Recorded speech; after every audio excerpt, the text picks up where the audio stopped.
A porta da minha casa bateu às 3 da manhã. Quando abri, minha vida mudou para sempre. Era minha irmã gêmea, Júlia, quase irreconhecível, coberta de hematomas e cortes. O marido dela, aquele empresário perfeito aos olhos de todos, escondia um monstro. Foi então que tomei a decisão que mudaria tudo. Troquei de lugar com ela. E o que eu presenciei com meus próprios olhos, ainda hoje me deixa em choque. Mas antes de continuar, confira se você já está inscrito no canal e escreva nos comentários. De onde você está assistindo este vídeo? Adoramos saber até onde nossas histórias estão chegando. O vento soprava forte naquela noite de outono enquanto eu finalizava algumas ilustrações para um livro infantil. Como freelancer, estava acostumada a virar noites. Meu apartamento era meu refúgio. Organizado, silencioso, só meu e de meu gato Boris, que dormia enrolado no sofá. Olhei para o relógio. 2h47 da manhã. Foi quando a campainha soou, um toque insistente e desesperado que me fez saltar da cadeira. Ninguém me visitava àquela hora. Por um momento considerei ignorar, mas o som não parava. Urgente, frenético. Olhei pelo olho mágico e vi uma figura encurvada, cabelos empapados pela chuva. Abri a porta com cautela e meu coração parou. Ali estava Júlia, minha gêmea idêntica, quase irreconhecível. Um de seus olhos estava completamente fechado, inchado e roxo. Sangue seco marcava um corte no lábio inferior. Ela tremia violentamente, encharcada. Meu Deus, Júlia! Puxei-a para dentro rapidamente, trancando a porta atrás de nós. Ela mal conseguia andar. O que aconteceu? Quem fez isso? Ela caiu no meu sofá, desabando em soluços. Boris acordou assustado e se afastou. Corri para buscar toalhas e um kit de primeiros socorros. Quando voltei, Júlia ainda tremia, abraçando-se como se pudesse se despedaçar a qualquer momento. Foi o Victor, ela finalmente sussurrou, sua voz rouca e quebrada. Senti um calafrio percorrer minha espinha. Victor Mendes, seu marido de 3 anos. Um empresário respeitado, herdeiro de uma fortuna, sempre elegante e educado em público. Eu sempre desconfiei de seu sorriso ensaiado, de sua forma controlada de falar. Algo nos olhos dele nunca me convenceu. Enquanto limpava cuidadosamente o sangue de seu rosto, Júlia contou entre lágrimas como sua vida de aparente luxo era uma prisão. As agressões começaram sutis. Críticas, insultos, pequenos empurrões. Foram escalando até socos, chutes. Naquela noite, ele quase a estrangulou. Por que você nunca me contou, Júlia? Por que não foi embora? Não é tão simples, Laura. Ela estremeceu quando pressionei um algodão embebido em antisséptico em seu corte. Ele controla tudo. Meu celular, meus e-mails, minhas contas bancárias. Tem câmeras pela casa toda. Se saio, ele sabe exatamente onde estou, com quem falei. Bom, podemos ir à polícia agora mesmo, sugeri, sentindo a raiva crescer dentro de mim. Júlia soltou uma risada amarga que terminou em um soluço. A polícia? O pai dele praticamente financia metade do departamento. O comissário janta na nossa casa.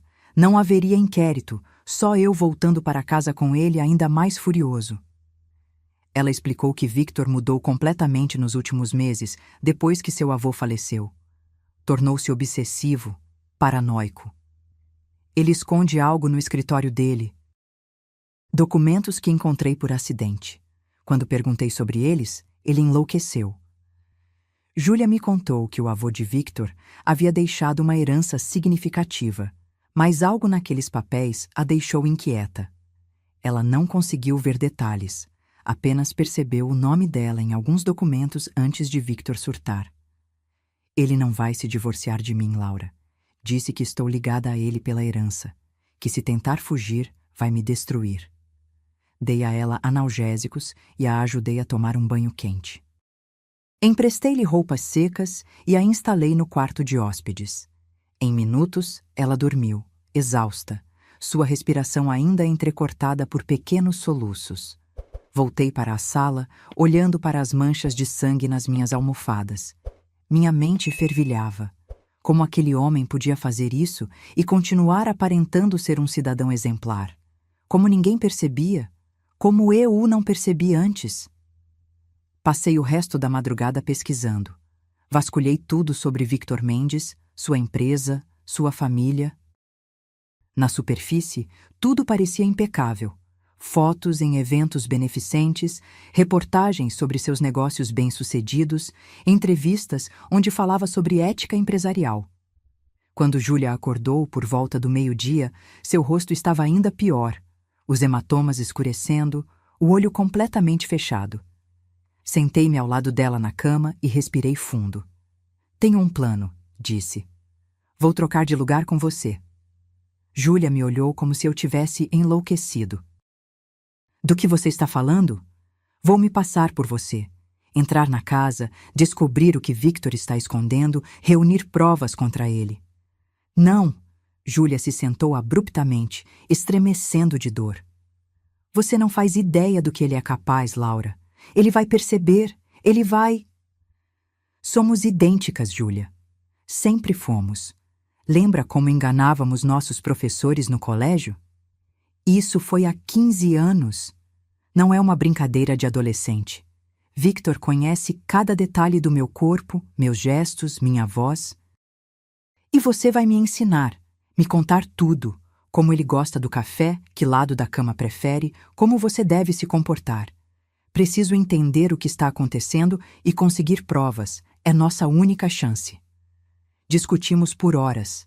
Finalmente, Júlia cedeu, exausta e sem alternativas. Passamos o restante do dia em uma preparação intensa. Júlia me contou cada minúcia de sua vida com Victor, suas rotinas, os nomes dos empregados, como ela deveria se comportar na presença dele. Nunca o olhe diretamente nos olhos a menos que ele peça. Mantenha a voz baixa. Não questione nada do que ele diz. Cortei meu cabelo para ficar exatamente como o dela. Pratiquei sua assinatura, sua forma de andar, até seu jeito de segurar a xícara de café. Memorizei os códigos de acesso que ela conhecia, os nomes dos seguranças, as regras da casa. Há algo mais, Júlia sussurrou, sem conseguir me encarar. Victor gosta de controlar tudo, inclusive na cama. Se ele quiser... Engoli em seco, entendendo a implicação. Vou lidar com isso quando chegar a hora. Na manhã seguinte, vesti as roupas que Júlia usava quando chegou, agora limpas e secas. Ela me ajudou com a maquiagem, criando artificialmente alguns hematomas mais leves para manter a continuidade, caso Victor esperasse vê-los. Você vai ficar aqui, disse a ela, entregando-lhe um celular pré-pago. Só atenda ligações minhas, não saia por nada. Se eu não entrar em contato em 3 dias, procure este advogado. Entreguei a ela o cartão de um amigo de confiança. Nos abraçamos na porta, ambas tremendo.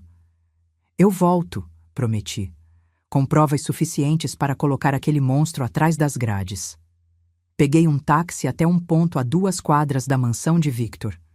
Ao me aproximar dos enormes portões de ferro, meu coração martelava no peito. Respirei fundo, ajustando minha postura para a ligeira curvatura que Júlia havia desenvolvido, a postura de alguém sempre à espera de um golpe. O segurança me reconheceu imediatamente como Júlia. Seu rosto impassível não demonstrou surpresa ao ver meus ferimentos. Apenas acenou e abriu o portão. Aquilo me gelou. Era tão comum Júlia voltar machucada que ninguém sequer reagia. Caminhei pelo jardim impecável, sentindo-me observada por câmeras invisíveis. A mansão se erguia à minha frente, imponente e fria. Tirei a chave da bolsa com mãos trêmulas e abri a porta principal. O interior era exatamente como Júlia havia descrito. Mármore polido por todos os lados, obras de arte caras, móveis elegantes que pareciam nunca terem sido usados. Uma casa de revista, não um lar. E ali, sentado na sala de estar com um tablet nas mãos, estava Victor Mendes. Alto, impecavelmente vestido mesmo em casa, cabelos escuros penteados para trás, maxilar definido. Ele ergueu os olhos quando entrei e senti um arrepio percorrer minha espinha. Não havia nada em seus olhos, nenhuma emoção, nenhuma centelha, apenas um vazio calculista. Então você decidiu voltar, disse ele, sua voz controlada e fria. Um sorriso sem humor curvou seus lábios. Inteligente da sua parte. Victor levantou-se em um movimento fluido e se aproximou de mim. Instintivamente, dei um passo para trás. Seu sorriso se alargou ao perceber meu medo. Era exatamente a reação que ele esperava. Como está sua caminhada matinal? Perguntou com ironia na voz.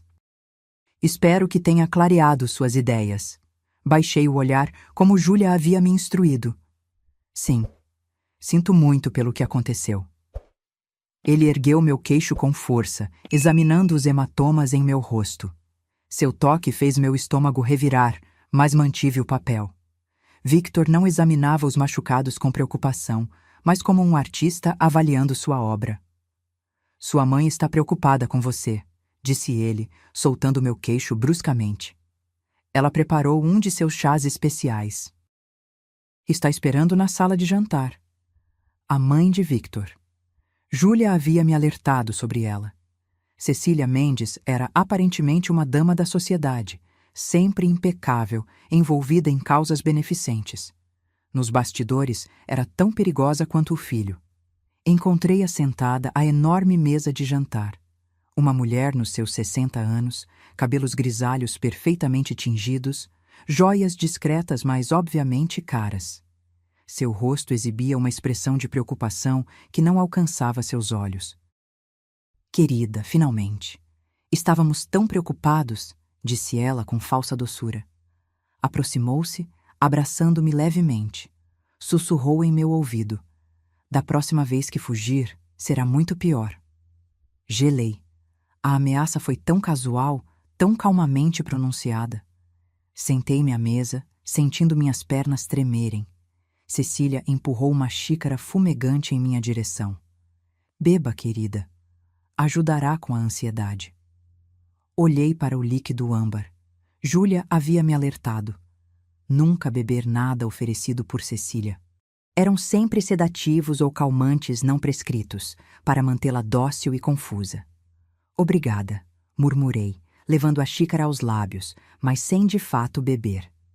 Abaixei-a rapidamente, fingindo uma pontada de dor no lábio cortado. Oh, está quente demais? Cecília perguntou sem real preocupação. Deixe esfriar um pouco. Victor voltou à sala, agora falando ao celular. Negócios, aparentemente.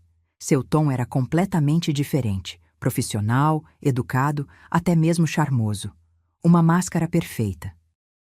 Beba seu chá, Júlia, disse ele, tapando o microfone do celular por um momento.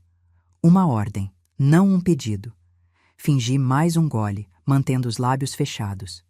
Victor assentiu, satisfeito, e continuou sua conversa telefônica.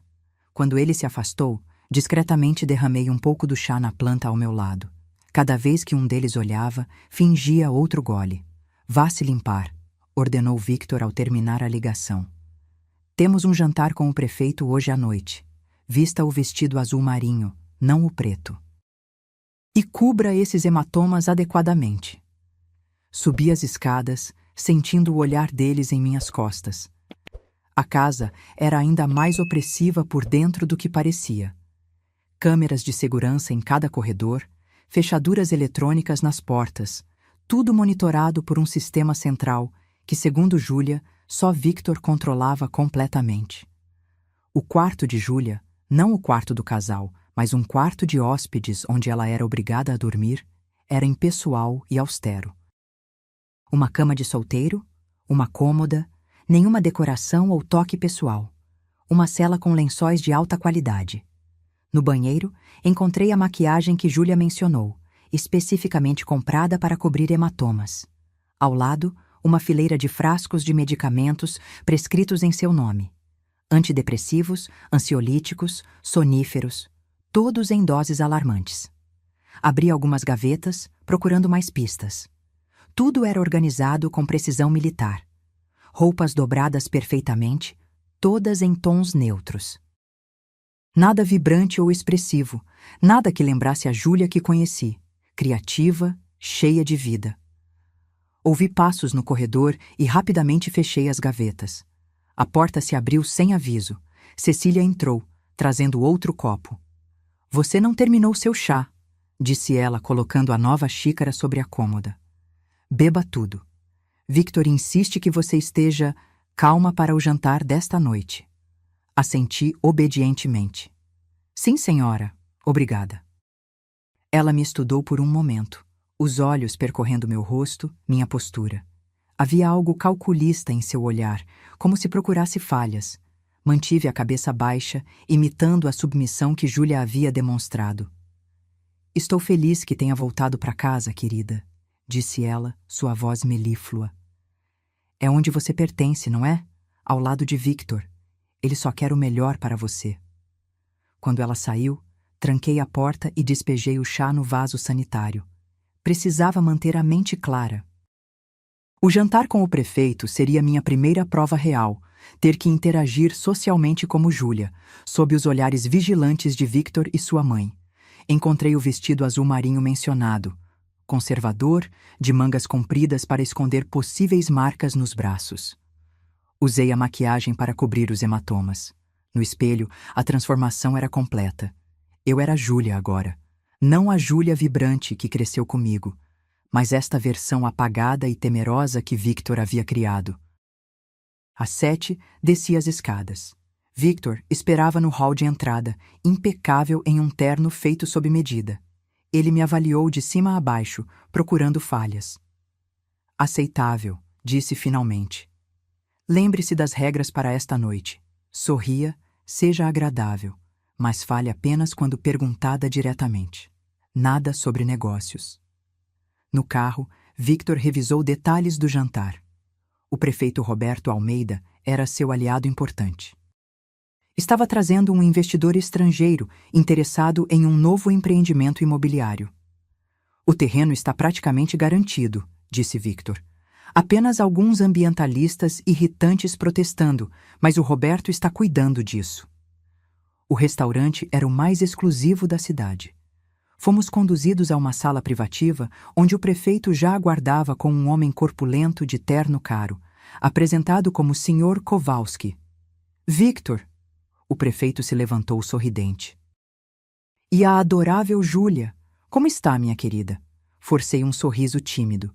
Estou bem, obrigada. Júlia está um pouco indisposta, interveio Victor rapidamente. Uma enxaqueca persistente. O jantar progrediu em uma névoa de sorrisos falsos e palavras cifradas. Aos poucos, comecei a entender que estavam discutindo um empreendimento em uma área de preservação ambiental. O investidor estrangeiro parecia especialmente interessado em como as licenças seriam obtidas tão rapidamente. Os obstáculos foram superados, disse o prefeito com um sorriso cúmplice. A comissão ambiental votará a favor na próxima semana. E quanto aos protestos da comunidade local? Perguntou o Sr. Kowalski. Nada que uma boa cobertura de imprensa não resolva, respondeu Victor, confiante. Tenho alguns jornalistas na folha de pagamento. E se alguns ativistas forem mais insistentes, temos formas de lidar com isso. Foi quando cometi um erro crucial. Mas aquela área não tem uma nascente protegida por lei federal? As palavras escaparam antes que pudesse contê-las. Um silêncio gélido caiu sobre a mesa. Os três homens me encararam e senti Victor enrijecer ao meu lado. Seu sorriso permanecia, mas seus olhos haviam se tornado lâminas de gelo. Júlia está muito interessada em conservação ultimamente, disse ele, rindo forçadamente. Doce, mas são assuntos técnicos demais. Por que não conta ao senhor? Kowalski sobre aquela exposição de arte que visitamos? Seu pé pressionou o meu sob a mesa com força brutal. Um aviso claro. Desculpem, murmurei. Devo ter lido algo sobre isso, em alguma revista. O jantar continuou, mas percebi que algo havia mudado. Victor me observava mais atentamente, seus olhos se estreitando quando achava que eu não estava olhando. O prefeito lançava olhares confusos em minha direção, enquanto o investidor parecia apenas irritado pela interrupção. No caminho de volta, O silêncio no carro de luxo era sufocante. Finalmente, Victor falou, sua voz perigosamente calma. Desde quando você se interessa por legislação ambiental, Júlia? Senti um frio na espinha. Eu li algo sobre isso em uma revista, no consultório do médico. Interessante, disse ele lentamente, considerando que sua última consulta foi há mais de 3 semanas. Meu estômago afundou. Ele estava testando-me e eu havia falhado. Precisava recuperar o controle da situação. Deve ter sido online, então, disse, tentando soar confusa. Desculpe se falei algo errado. Esses remédios às vezes me deixam confusa. Victor continuou me estudando, seu rosto uma máscara impenetrável. Quando chegamos à mansão, ele foi direto para seu escritório sem dizer mais nada, trancando a porta atrás de si. O som daquela fechadura foi como um alerta. Eu precisava ser muito mais cuidadosa. Subi para o quarto, trêmula. Pela janela, observei os seguranças patrulhando o perímetro da propriedade. Estava presa em uma gaiola dourada, assim como Júlia estivera. Mas diferente dela, eu tinha um propósito claro: encontrar provas e entender o que Victor estava escondendo sobre a herança mencionada. O escritório dele, segundo Júlia, era onde guardava todos os documentos importantes. Era lá que ela havia visto os papéis que desencadearam a fúria dele. Era lá que eu precisava entrar, de alguma forma. Deitei-me na cama estreita, olhando para o teto. Por quanto tempo conseguiria manter esta farsa? Victor já estava desconfiado após apenas um dia. E o que aconteceria quando descobrisse a verdade? Acordei ao amanhecer com o som de passos no corredor. Meu coração acelerou quando a maçaneta da porta girou, mas estava trancada pelo lado de dentro, uma das poucas defesas que Júlia tinha. Houve uma batida firme. Júlia, abra. A voz de Victor soava impaciente. Levantei-me rapidamente, ajeitando meu cabelo desgrenhado e checando meu rosto no espelho. Os hematomas verdadeiros começavam a mudar de cor, mas ainda eram visíveis. Respirei fundo, preparando minha máscara de submissão, e abri a porta. Victor estava completamente vestido para o trabalho, seu terno impecável, como sempre. Ele me analisou por um momento. Há comprimidos na mesa de cabeceira. Tome-os. Olhei para onde ele indicava. 2 comprimidos brancos ao lado de um copo de água. Sem identificação, sem embalagem. O que são? Perguntei baixinho. Seu novo ansiolítico. O médico ajustou a dose. Seu tom não permitia questionamentos. Peguei os comprimidos, fingindo colocá-los na boca, enquanto disfarçadamente os prendia entre meus dedos. Bebi a água, engolindo ruidosamente.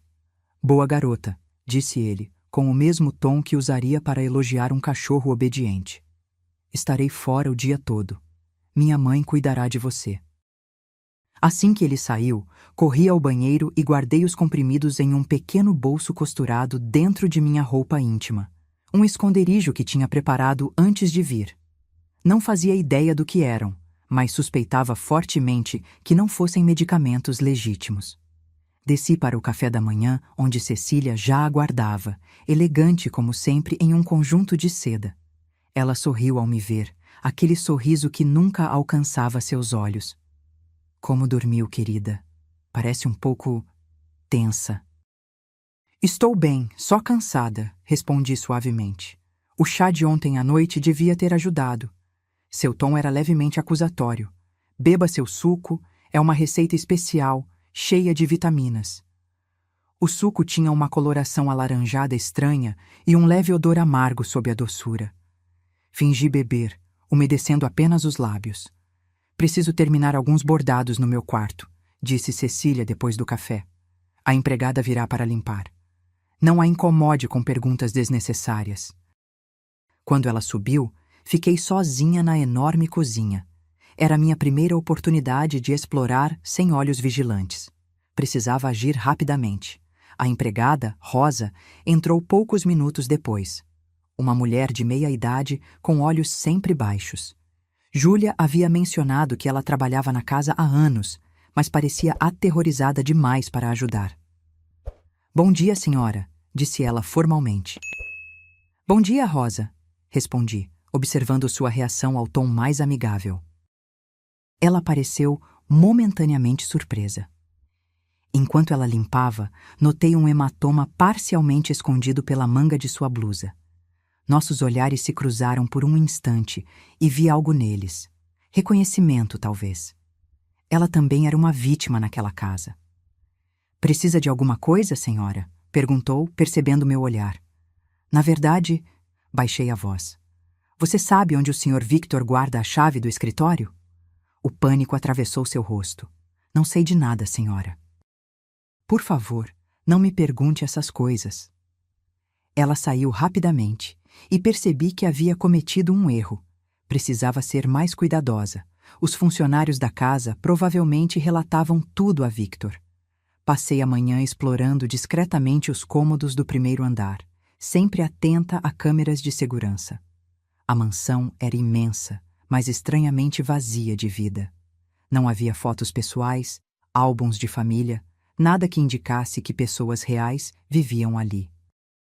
No escritório de Cecília, não trancado, ao contrário do de Victor, encontrei álbuns de recortes de jornais e revistas, todos sobre a família Mendes, eventos sociais, inaugurações de projetos, fotos com políticos e celebridades.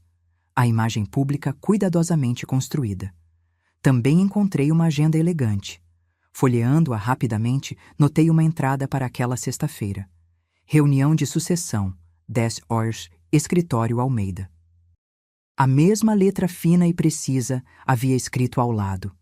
Documentos médicos. Uma voz atrás de mim me congelou. O que você está fazendo aqui? Cecília estava parada na porta, seu rosto uma máscara de fúria contida. Fechei a agenda rapidamente.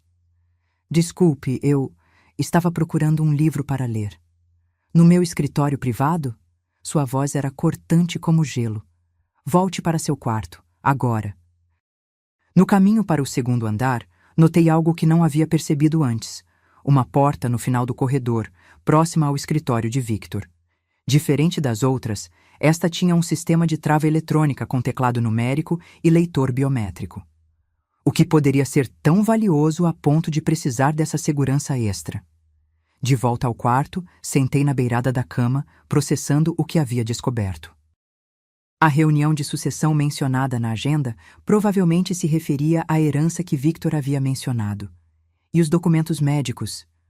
Um arrepio percorreu minha espinha. Estariam planejando alguma coisa envolvendo a saúde de Júlia? No início da tarde, Cecília apareceu novamente, carregando outra xícara. Seu sorriso estava de volta, mas seus olhos permaneciam frios. Trouxe um pouco de chá para acalmar seus nervos. Victor ligou, está preocupado com seu comportamento recente. Peguei a xícara fingindo gratidão. Obrigada. Sinto muito por entrar em seu escritório. Todos cometem erros, querida. Seu tom era falsamente doce. Apenas certifique-se de não repeti-los. Ela ficou parada, observando-me, claramente esperando que eu bebesse o chá ali mesmo, na frente dela. Levei a xícara aos lábios, fingindo um pequeno gole. Termine tudo, ordenou ela. É para seu próprio bem. Tomei outro gole falso, mantendo o líquido entre os lábios e os dentes. Quando ela finalmente saiu, satisfeita, corri para o banheiro e cuspi o chá no vaso. O pouco que havia tocado minha língua tinha um sabor amargo e químico, confirmando minhas suspeitas. Estavam me drogando. Ao cair da noite, comecei a fingir os efeitos que Júlia havia descrito. Caminhei mais lentamente, com passos ligeiramente cambaleantes. Deixei meu olhar ficar desfocado, minhas respostas mais lentas e confusas. Durante o jantar, derrubei acidentalmente um garfo. Os remédios estão funcionando bem, comentou Cecília para Victor, que havia retornado. Ela está bem mais dócil. Victor assentiu, satisfeito. Ótimo. O Dr. Martins confirmou que estará na reunião de sexta-feira. Garantiu que o laudo estará pronto. E quanto ao advogado? Tudo resolvido. Ele preparou os documentos de tutela. Uma vez que o médico confirme a incapacidade, assumiremos controle total. Mantive a expressão vazia, mas minha mente trabalhava furiosamente. Agora era claro. Planejavam declarar Júlia legalmente incapaz e assumir controle de algo, provavelmente a herança mencionada. O esquema todo começava a fazer sentido. Após o jantar, Victor foi para seu escritório como sempre. Cecília retirou-se para seu quarto, alegando uma leve dor de cabeça. Era minha oportunidade de explorar a casa com mais liberdade. No segundo andar, aproximei-me silenciosamente da porta misteriosa com o sistema de segurança avançado. O painel digital brilhava suavemente no corredor escuro. Sem a impressão digital de Victor e sem o código, era impossível abrir. Continuei explorando, agora prestando atenção especial a possíveis esconderijos. Em um dos banheiros de hóspedes, notei algo estranho na decoração. Um pequeno cofre disfarçado como aquecedor de toalhas. Estava trancado, claro, mas sua presença era intrigante. Por que um cofre num banheiro raramente usado? Voltei ao quarto de Júlia, fechando a porta silenciosamente. Precisava encontrar uma forma de contatar minha irmã, mas não podia arriscar usar os telefones da casa. Provavelmente eram monitorados. Enquanto procurava por possíveis esconderijos no quarto, ouvi passos se aproximando. Rapidamente deitei na cama, fingindo estar semiconsciente sob o efeito de medicamentos. A porta se abriu sem aviso prévio. Victor entrou, observando-me com olhos calculistas. "Ainda acordada?" perguntou ele, aproximando-se da cama. Murmurei algo ininteligível, deixando meus olhos desfocados. Ele se sentou na beirada da cama e passou os dedos pelo meu cabelo, num gesto que seria carinhoso se não fosse tão possessivo. Lutei contra o impulso de me afastar. "Você tem agido estranhamente, Júlia", disse ele, sua voz perigosamente suave. Primeiro aquela pergunta no jantar com o prefeito, depois vasculhando o escritório de minha mãe. Senti um frio na espinha, mas mantive a expressão vazia. "Os medicamentos devem estar ajudando", continuou ele. "Sexta-feira, tudo estará resolvido. Você entende o que estou dizendo?" Assenti vagamente, como se estivesse apenas parcialmente compreendendo suas palavras. "Bom", ele se levantou. "Durma bem, querida. Amanhã será um dia importante." Quando ele saiu, permaneci imóvel por longos minutos, meu coração martelando no peito. A confirmação estava ali. Sexta-feira era o dia decisivo. Restavam apenas 2 dias. Precisava descobrir mais, e rapidamente. Não dormi aquela noite. Em vez disso, planejei. Precisava entrar no escritório de Victor, mas a segurança era impenetrável. Precisava de uma estratégia, uma distração. E precisava encontrar um meio de comunicação com o mundo exterior. Ao amanhecer, uma ideia começou a se formar em minha mente. Era arriscada, mas poderia funcionar. O dia seguinte começou como os outros. Victor saiu cedo para o escritório, após certificar-se de que tomei os medicamentos. Cecília permaneceu em casa, vigiando-me como um falcão. A cada poucas horas, aparecia com chá, suco ou alguma comida, sempre insistindo para que consumisse na sua frente. Eu continuava fingindo, mas estava ficando cada vez mais difícil enganá-la. Por volta do meio-dia, notei Cecília falando ao telefone em voz baixa no corredor. "Sim, doutor. Amanhã às 9. Certifique-se de que os documentos estejam em ordem. Victor precisa da declaração de incapacidade assinada antes da reunião das 10. Ela fez uma pausa, escutando. Não, ela não oferecerá resistência. Está completamente sedada. Mal consegue formular uma frase coerente. Uma onda de náusea me invadiu. O plano estava claro agora. Amanhã de manhã, antes da reunião, um médico viria declarar Júlia mentalmente incapaz. Com esse documento, Victor assumiria controle legal sobre ela e sobre o que quer que estivesse em jogo na tal herança. Precisava agir, e agir hoje. Esta seria minha última chance. Esperei até o meio da tarde, quando Cecília geralmente fazia suas ligações sociais no jardim de inverno, longe dos ouvidos dos empregados. Observei-a pela janela, confirmando sua localização. Então, executei meu plano. Peguei uma caneta que havia escondido e perfurei minha própria palma bem no centro. A dor foi aguda, mas suportável. Deixei o sangue escorrer por meus dedos. Então comecei a gritar. Socorro! Por favor, alguém! Rosa, a empregada, foi a primeira a chegar, seguida rapidamente por Cecília, que parecia mais irritada que preocupada. O que aconteceu? Exigiu ela. Mostrei minha mão sangrando. Eu caí. Acho que tem um caco de vidro. Apontei para um vaso quebrado no chão que eu mesma havia derrubado momentos antes. Cecília examinou minha mão com impaciência. Não parece grave. Rosa, limpe isso e faça um curativo. Dói muito, insisti, deixando lágrimas escorrerem. Acho que preciso ir ao hospital. Não seja ridícula, respondeu Cecília rispidamente. É apenas um corte. Está muito fundo, falei, aumentando meus gemidos de dor. Posso ver o osso. Preciso de pontos. Rosa, que segurava minha mão, pareceu genuinamente preocupada. Senhora, ela pode estar certa. O corte é profundo. Cecília hesitou, claramente contrariada. Por um lado, não queria me deixar sair da casa. Por outro, um ferimento sem tratamento poderia gerar perguntas inconvenientes. Ligarei para Victor, disse finalmente. Ele está em reunião, lembrei, tentando soar confusa e com dor. Disse para não interrompê-lo hoje. Isso era verdade. Júlia havia me contado que Victor tinha uma importante reunião com investidores naquela tarde. Cecília mordeu o lábio, visivelmente contrariada. Muito bem. Rosa irá com você ao pronto-socorro. Estarão de volta em 1 hora, nem 1 minuto a mais, entendido? Assenti, tentando conter meu alívio. Primeira parte do plano. Sucesso. Rosa dirigiu o carro secundário da família, um modelo menos chamativo que a limusine de Victor. No caminho para o hospital, observei seu perfil tenso. Rosa, disse suavemente, sei que você tem medo deles. Eu também tenho. Ela manteve os olhos fixos na estrada, mas seus dedos apertaram o volante. Não sei do que está falando, senhora.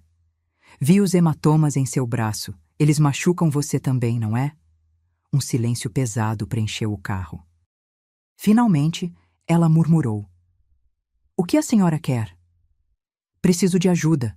Não sou quem você pensa que sou. Ela me olhou rapidamente confusa.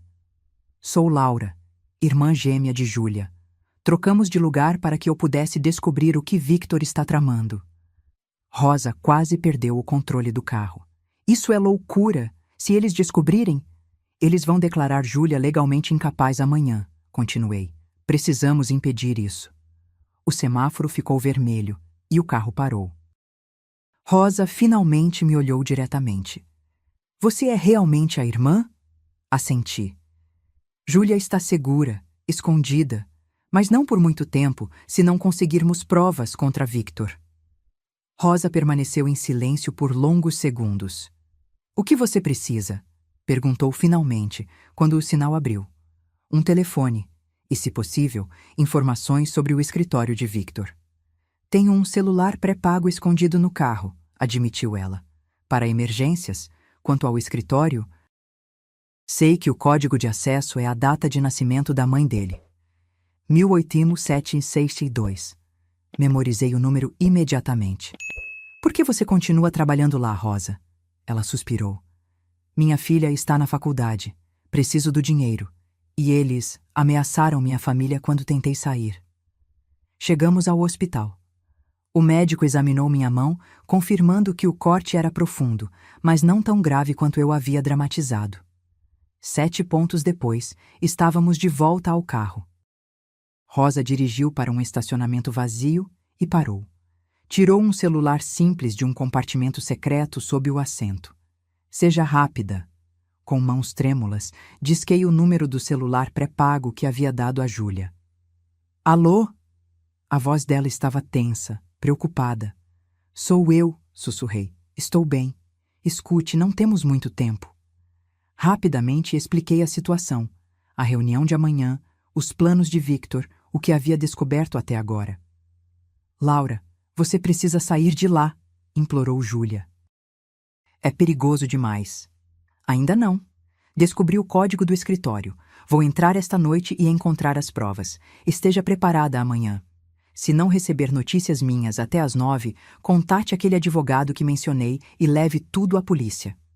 Por favor, tenha cuidado. A voz de Júlia falhou. Não posso perder você. Não vai, prometo. Desliguei e devolvi o celular à Rosa. Obrigada, disse sinceramente. Se ele descobrir, não vai descobrir, assegurei. E quando tudo isso acabar, vou ajudá-la e sua filha. Prometo. Voltamos à mansão exatamente dentro do prazo estipulado por Cecília.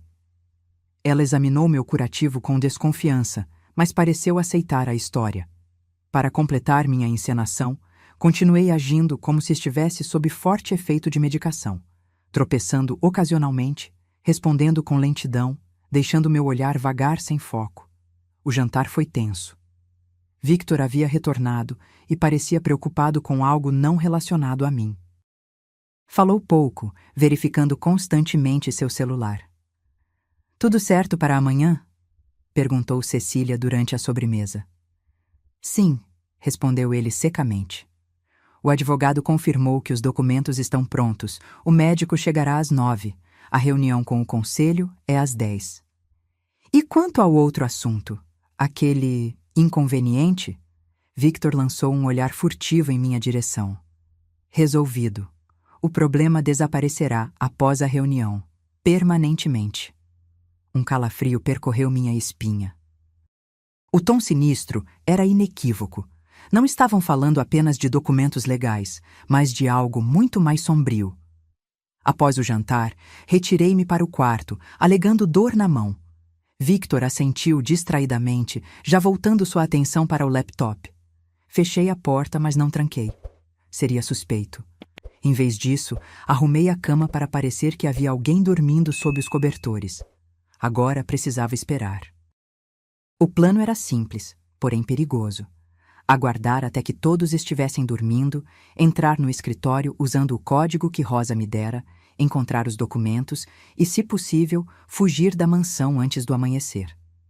As horas se arrastaram. Por volta das 11, ouvi Cecília subir para seu quarto. Victor permaneceu no andar de baixo, provavelmente em seu escritório. À meia-noite, as luzes do corredor diminuíram, parte da rotina noturna da casa. 1 hora depois, ouvi passos subindo a escada. A porta do quarto principal, o de Victor, abriu e fechou. Esperei mais 30 minutos, contando os segundos, garantindo que ele tivesse adormecido. Finalmente, era hora de agir. Abri a porta do quarto silenciosamente e deslizei para o corredor escuro. A casa estava quieta, apenas o ocasional zumbido do sistema de ar-condicionado quebrando o silêncio. Cheguei à porta do escritório de Victor. O painel digital brilhava suavemente. Digitei o código que Rosa havia fornecido. 1800-762. Meu coração quase parou quando o painel ficou vermelho. Código incorreto. Minha mente corria. Talvez Rosa tivesse se enganado, ou pior, me enganado deliberadamente. Tentei novamente, verificando cada dígito cuidadosamente. Vermelho novamente. Foi então que me lembrei. Muitos sistemas exigem uma impressão digital além do código. Olhei ao redor, desesperada. Não tinha como obter a impressão digital de Victor. Estava prestes a desistir quando notei algo. A maçaneta tinha uma leve marca oleosa. Victor provavelmente havia tocado ali com as mãos úmidas. Uma lembrança de minhas aulas de criminologia na faculdade surgiu. Às vezes, impressões digitais podiam ser transferidas com fita adesiva. Voltei silenciosamente ao quarto de Júlia e procurei em suas gavetas. Encontrei um rolo de fita adesiva transparente. Recortei um pedaço com as unhas e voltei ao escritório. Cuidadosamente, pressionei a fita sobre a marca oleosa na maçaneta, rezando para que funcionasse. Depois, posicionei a fita sobre o leitor de impressão digital e digitei o código novamente. Um bip suave, e o painel ficou verde. A porta destrancou com um clique quase imperceptível. Entrei rapidamente, fechando a porta atrás de mim. O escritório estava na penumbra, apenas a luz da lua entrando pelas janelas parcialmente cobertas por cortinas pesadas. Não ousei acender as luzes principais, poderiam ser notadas pelos seguranças externos. Usei a lanterna fraca do celular que Rosa me emprestara para explorar o ambiente. O escritório era espaçoso e elegante, com prateleiras de livros cobrindo uma parede inteira. A enorme mesa de mogno dominava o centro, com um computador de última geração e pilhas organizadas de documentos. Comecei a examinar os papéis na mesa, cuidando para manter tudo na ordem original. A maioria eram contratos e relatórios da empresa de Victor, nada particularmente incriminador, embora algumas transações parecessem questionáveis. Procurei em todas as gavetas, mas estavam fechadas. Atrás da mesa havia um quadro grande, um retrato imponente do próprio Victor. Algo nele me chamou a atenção. Parecia estar ligeiramente desalinhado em relação à parede. Aproximei-me e toquei a borda do quadro. Moveu-se, revelando um cofre digital embutido na parede. Outro código.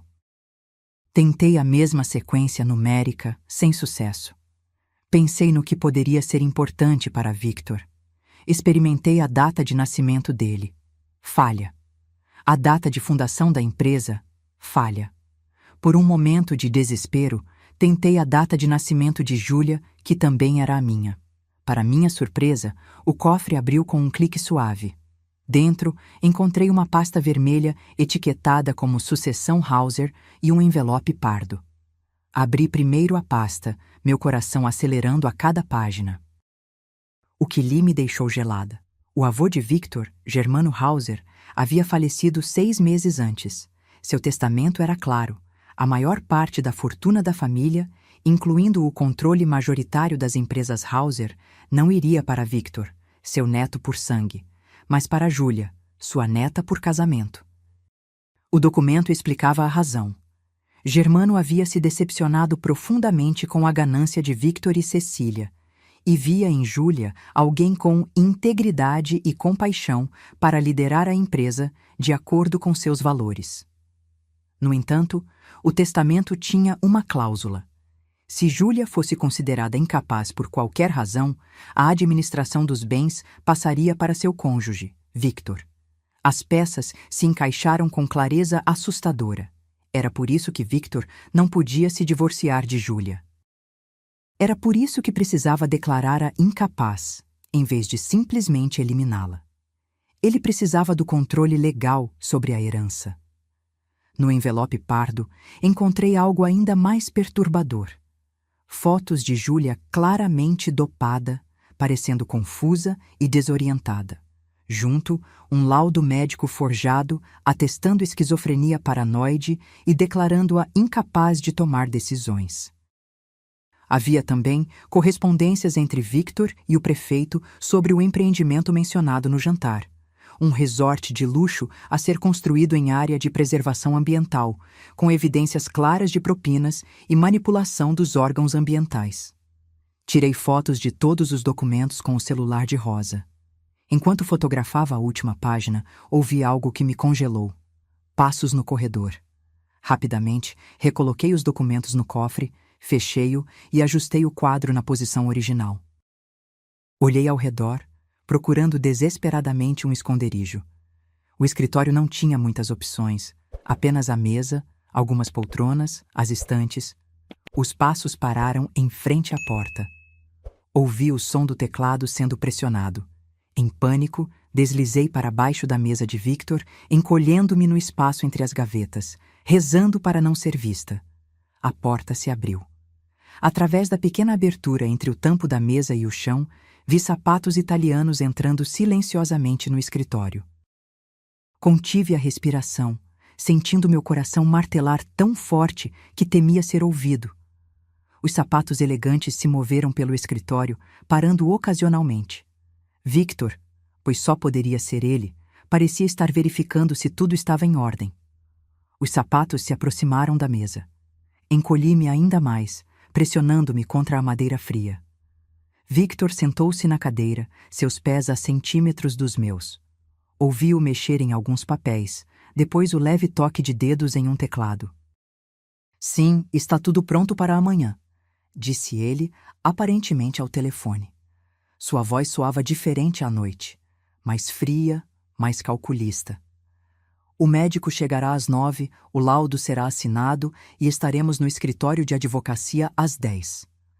Uma pausa enquanto ele escutava. Não há como dar errado. Ela está completamente sedada. Mal reconhece o próprio nome. Um riso baixo e sem humor. A idiota herdou tudo e nem sabe. Deveria ter visto a cara do velho quando mudou o testamento. Achando que estava me punindo. Outra pausa. E quanto à garota problemática do setor ambiental, aquela que está organizando os protestos? Victor perguntou. A resposta do outro lado pareceu satisfazê-lo. Bom, acidentes acontecem todos os dias, não é mesmo? Especialmente em construções. Senti uma onda de náusea. Não estávamos lidando apenas com fraude. Victor estava disposto a machucar ou até matar pessoas para conseguir o que queria. Uma última coisa, continuou ele. Após a reunião, preciso que aquele assunto seja resolvido permanentemente. A irmã gêmea. Não podemos arriscar que ela apareça depois questionando a incapacidade de Júlia. Gelei. Ele sabia sobre mim. Talvez não soubesse que eu estava ali, na casa, mas planejava me eliminar de qualquer forma. Ela mora sozinha, trabalha em casa. Ninguém sentirá sua falta por dias. Victor continuou, sua voz tão casual como se discutisse o clima. Faça parecer um assalto. Estas artistas freelancers vivem em bairros tão perigosos. A ligação terminou. Victor permaneceu sentado por alguns minutos, provavelmente revisando papéis. Então, para meu alívio, levantou-se e saiu do escritório. Ouvi a porta ser trancada. Esperei 10 minutos completos, contando cada segundo antes de sair de meu esconderijo. Minhas pernas estavam dormentes e o medo havia deixado minha boca seca como papel. Precisava sair dali. E rápido. A porta estava trancada pelo lado de fora, sem maçaneta interna. Estava presa no escritório. Olhei ao redor, desesperada. As janelas eram minha única opção, mas estávamos no segundo andar. Aproximei-me e examinei o lado de fora. Havia uma pequena varanda ornamental, não muito larga, mas suficiente para ficar de pé. E, descendo pela lateral da casa, uma treliça coberta de era. Não tinha escolha. Abri a janela silenciosamente e saí para a varanda. O ar noturno era frio e o vento agitava meu cabelo. Olhando para baixo, a distância pareceu subitamente enorme. Nunca fui boa com alturas. Respirei fundo e me agachei, agarrando a borda da varanda. Lentamente, baixei meu corpo até que meus pés encontraram a treliça. A estrutura rangeu levemente sob meu peso, mas parecia firme o suficiente. Comecei a descer, um pé de cada vez, segurando-me nos entrelaçados de madeira. Quando estava a meio caminho, ouvi vozes. Congelei. Um segurança fazia sua ronda, aproximando-se perigosamente. Pressionei-me contra a parede, rezando para não ser vista na escuridão. O segurança parou quase diretamente abaixo de mim. Acendeu um cigarro, a pequena chama iluminando seu rosto por um momento. Parecia estar fazendo uma pausa em sua ronda.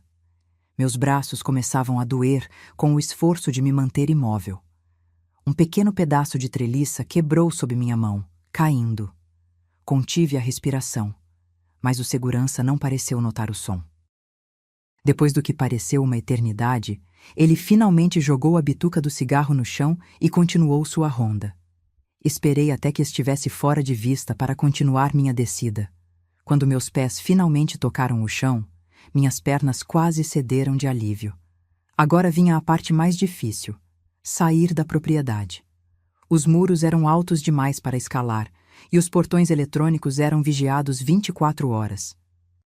Júlia havia mencionado uma possível falha, uma seção do muro nos fundos da propriedade onde algumas pedras estavam soltas devido a uma pequena inundação meses antes.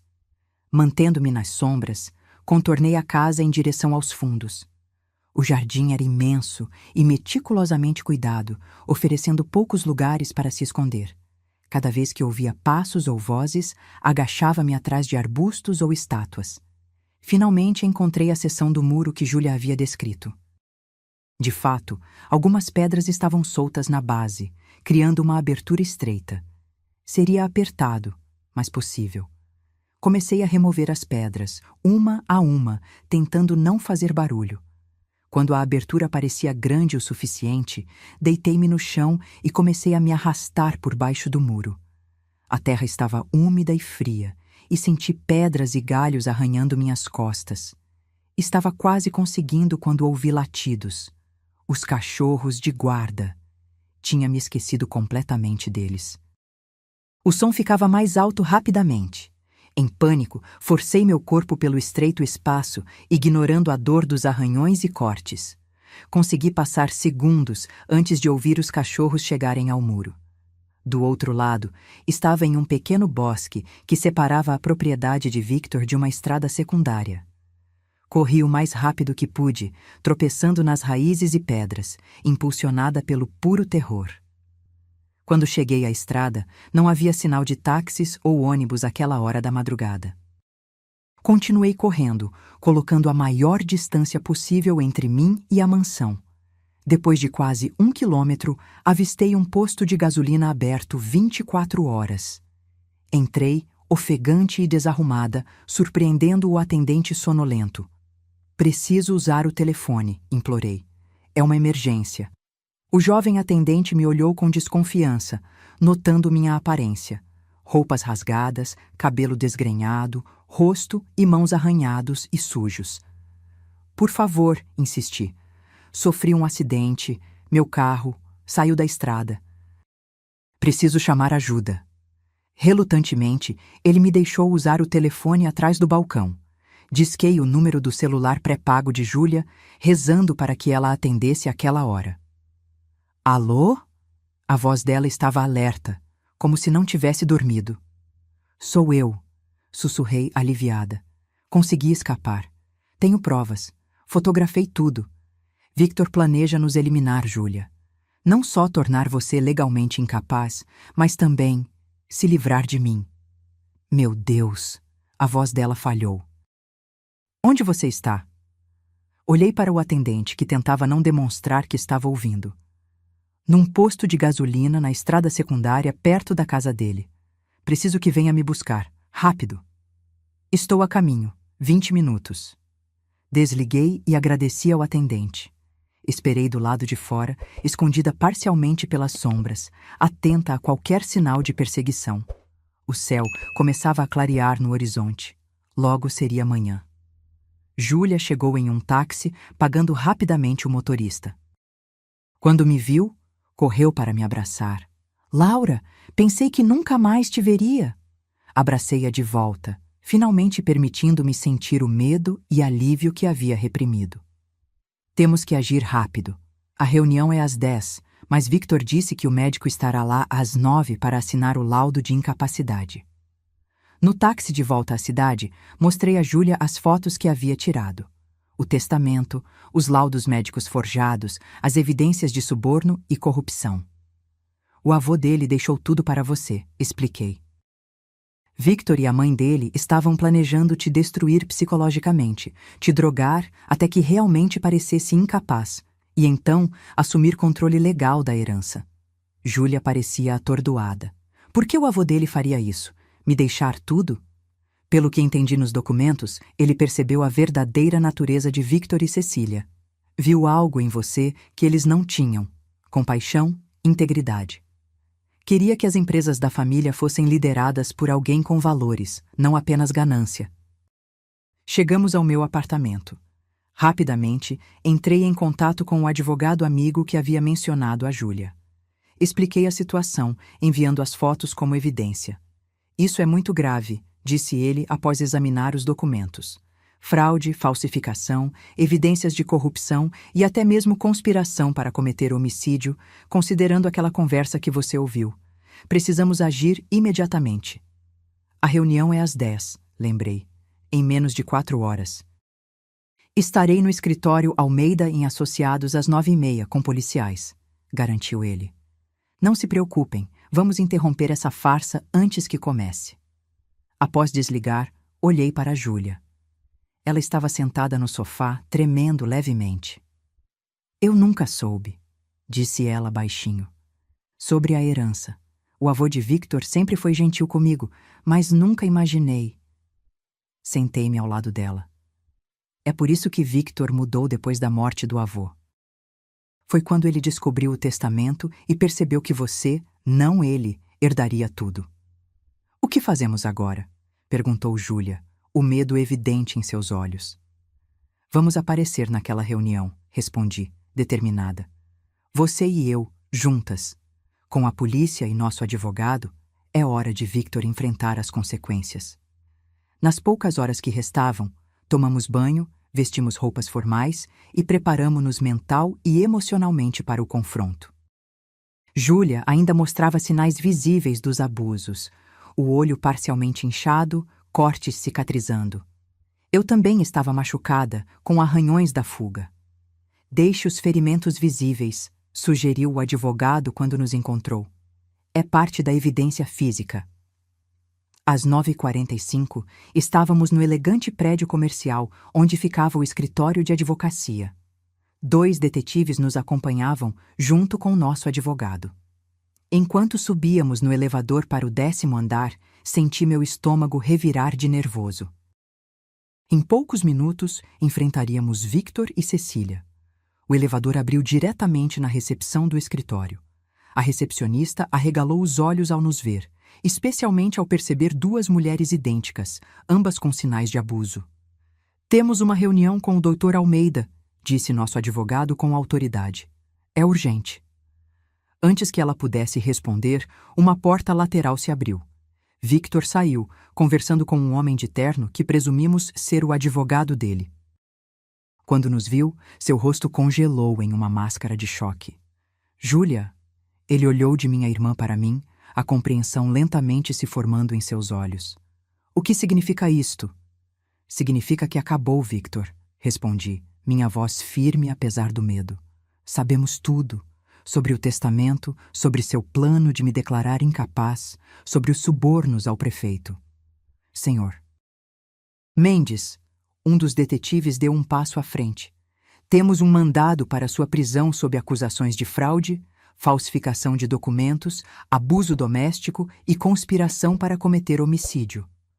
O rosto de Victor transformou-se em pura fúria. Por um momento, pensei que ele fosse atacar. Em vez disso, ele forçou um sorriso confiante. Isso é um absurdo, disse, ajustando a gravata casualmente. Minha esposa sofre de delírios paranoicos. Está documentado. E quem é esta impostora? Claramente uma fraude orquestrada para me prejudicar. A porta da sala de reuniões se abriu novamente e Cecília apareceu, ao lado de um homem de meia idade com jaleco e estetoscópio. O médico, presumi. Seus olhos se arregalaram ao ver a cena. Victor, o que está acontecendo aqui? Perguntou Cecília, seu olhar alternando entre Júlia e eu. Parece que sua nora encontrou ajuda, respondeu nosso advogado, avançando com um envelope. E também parece que descobrimos a verdadeira razão por trás da súbita doença mental dela. O advogado de Victor, parecendo confuso, examinou os documentos que nosso advogado entregou.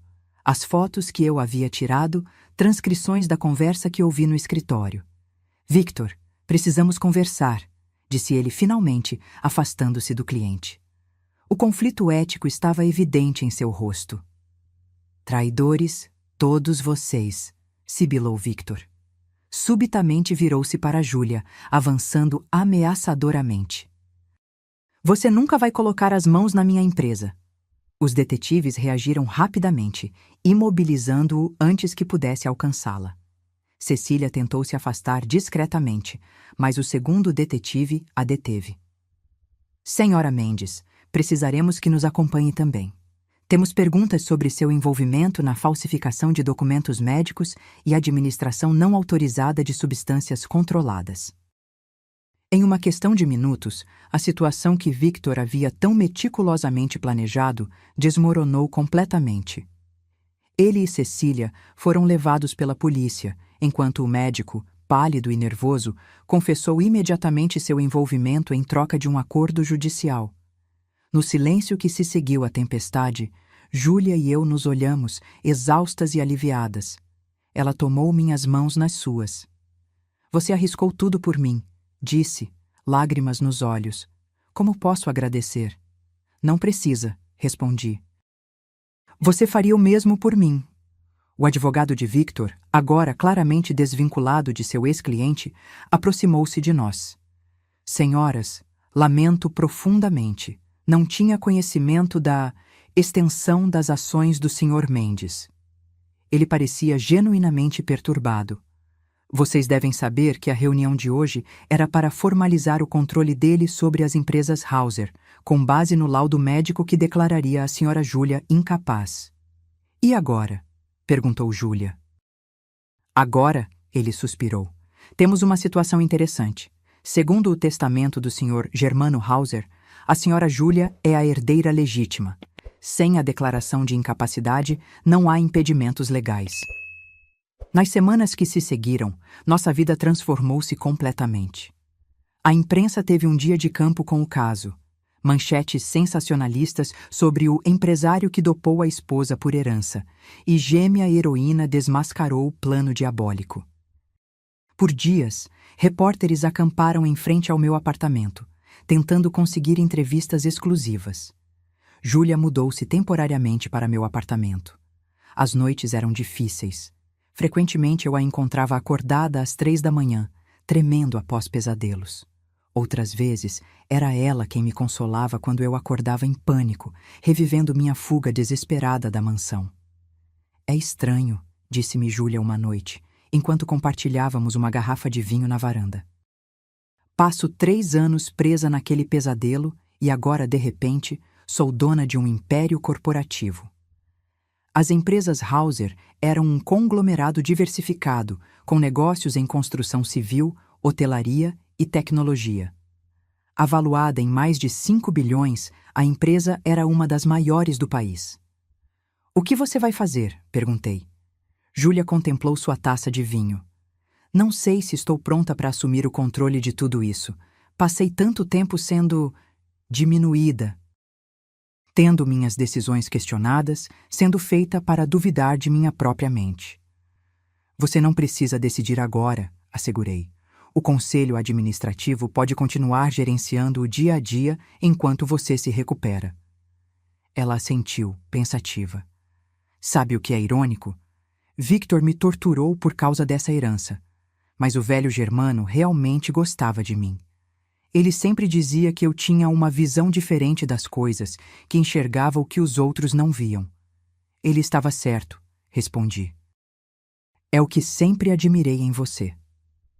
Enquanto isso, o caso judicial contra Victor e Cecília avançava rapidamente. As evidências eram esmagadoras. Além dos documentos que fotografei, Rosa, a empregada, havia corajosamente se apresentado como testemunha, detalhando anos de abuso não só contra Júlia, mas contra várias funcionárias da casa. Mais chocante ainda, a investigação policial descobriu que a morte do próprio Germano Hauser, oficialmente registrada como ataque cardíaco, apresentava circunstâncias suspeitas. Exames toxicológicos retrospectivos encontraram traços de substâncias que poderiam ter causado os sintomas de um infarto. Victor e Cecília permaneceram em prisão preventiva, considerados perigosos e com alto risco de fuga. As imagens de Victor algemado sendo conduzido ao tribunal tornaram-se símbolo de como mesmo os poderosos eventualmente enfrentam as consequências de seus atos. O prefeito Roberto Almeida renunciou ao cargo em meio ao escândalo de corrupção e o projeto do resort em área de preservação foi permanentemente arquivado. Descobrimos que a garota problemática do setor ambiental que Victor planejava silenciar era Mariana Santos, uma jovem bióloga que liderava os protestos contra o empreendimento. Quando a contatamos para alertá-la, ela ficou horrorizada, mas agradecida. Suspeitei que havia algo errado com aquelas licenças, disse Mariana quando nos encontramos. Mas nunca imaginei que chegariam a tanto. Um mês após nossa fuga da mansão, Júlia finalmente sentiu-se pronta para visitar a sede das empresas Hauser. Insistiu que eu a acompanhasse. Não conseguiria fazer isso sozinha, confessou enquanto subíamos no elevador do imponente edifício corporativo. Os executivos estavam claramente nervosos em conhecer a nova proprietária. Anos, sob a liderança de Germano, e depois a breve gestão de Victor, haviam criado uma cultura de medo e hierarquia rígida. Muitos esperavam demissões em massa ou reestruturação radical. Júlia surpreendeu a todos. Em vez de impor autoridade, ela escutou.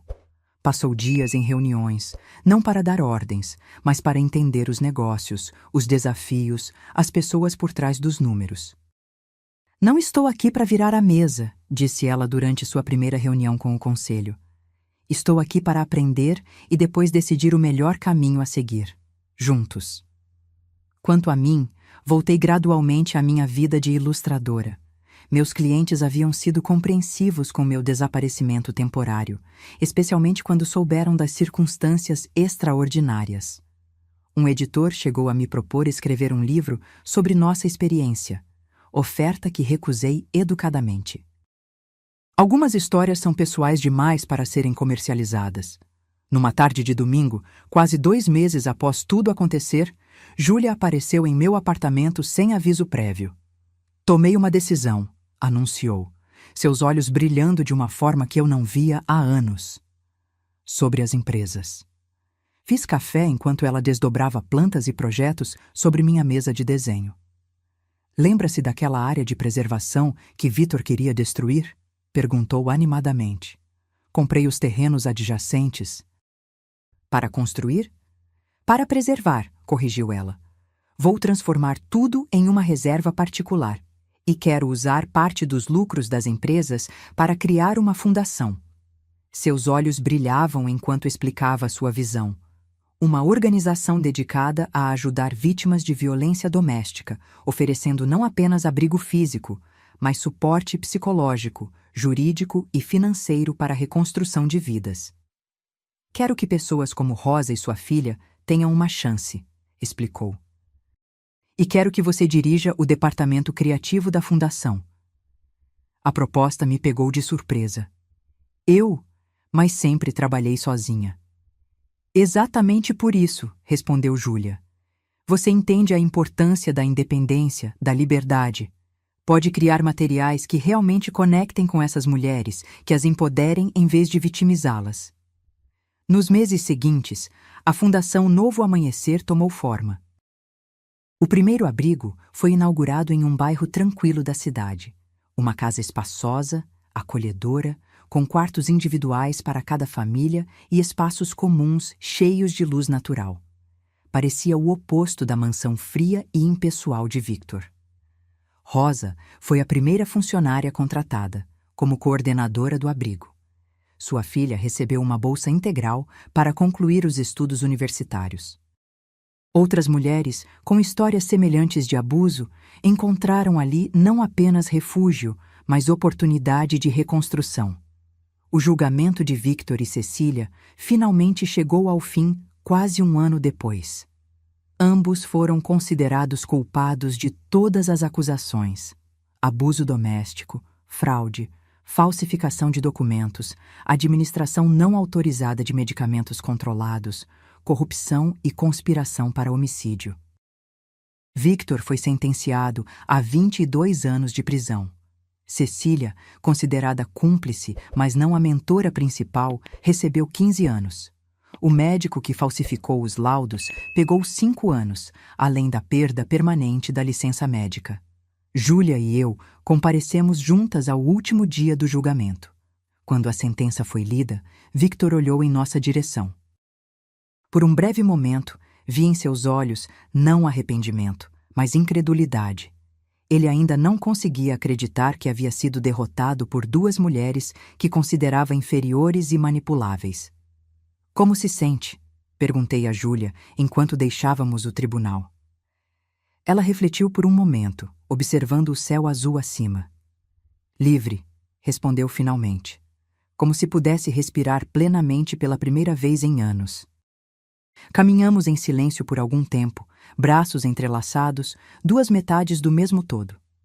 Obrigada, disse ela subitamente, por arriscar tudo por mim, por acreditar em mim quando eu mal acreditava em mim mesma. Somos irmãs, respondi simplesmente. É o que fazemos. Na semana seguinte, Júlia fez algo surpreendente. Colocou a mansão à venda. Não consigo imaginar nada de bom vindo daquele lugar, explicou. Está impregnado de memórias ruins. O dinheiro da venda, uma soma considerável, foi integralmente doado à fundação.